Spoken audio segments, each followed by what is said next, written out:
Hello, I'm Glenn Tobey. I'm a Spring Forest Shikang master and a psychotherapist.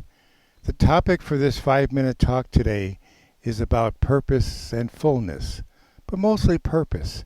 It's one of my favorite topics or favorite concepts of things. So, two of the images around purpose is like if I asked you to go to a big box store or to a large grocery store. You go in, you get your cart, and now what are you doing in the big box store? That's 17 rows of all sorts of stuff. Everything in that store is valuable. Same thing with a grocery store. 10 rows of food. All the food is valuable. But what are you doing in either store? You have an empty cart. You could start hauling stuff in. You come home, you got 20 bags of this and 30 bags of that, and it's all valuable. But going to those stores is like, what's your purpose for going in there? So this topic about purpose really has a beautiful blend of reality and then spirituality. So in one sense, the reality, I go to these two stores, the box store and the grocery store, and the reality is I'm going there for certain things, a hammer or screws or a board in this store, or bread or milk or whatever in that store. The purpose for going there are these items. I put them in my cart. I bring them home. That's the reality. And the more you have a purpose in even the reality of those kinds of things, then the better it is. Less wasted energy. You know what you're doing. You're after stuff. That doesn't mean you kind of have a little bit of impulse buying now and then. But the more that you have that focus, the more the energy is focused to do what it needs to do.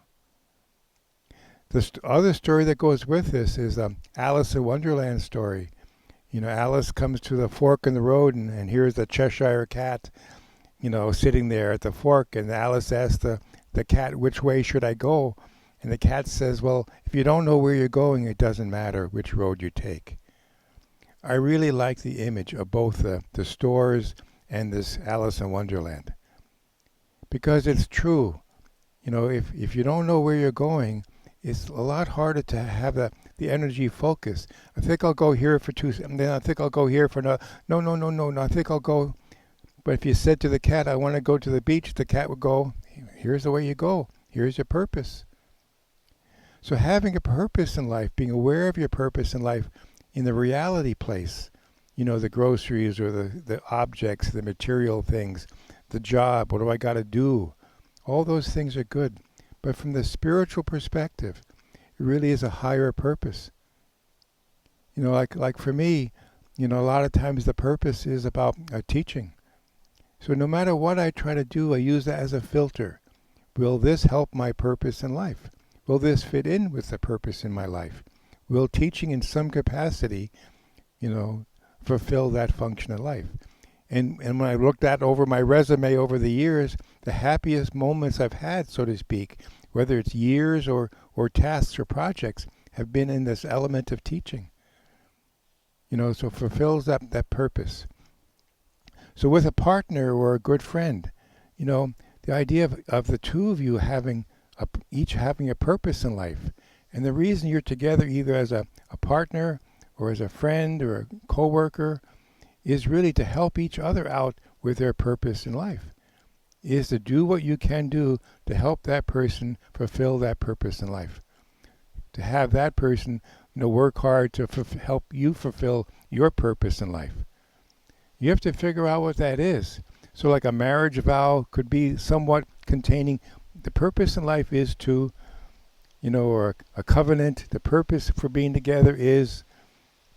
And so then what happens is then you're trying to encourage each other to fulfill that purpose. The reality part is, my purpose is to get enough money to pay for the food for the kids or whatever. All that is important reality purposes. But that spiritual purpose is higher, to help each other out. So in one sense then, the two people are inviting each other up, reminding each other to come up, inviting them to come up to this higher purpose. Is what you're doing fulfilling your higher purpose? Is what you're doing?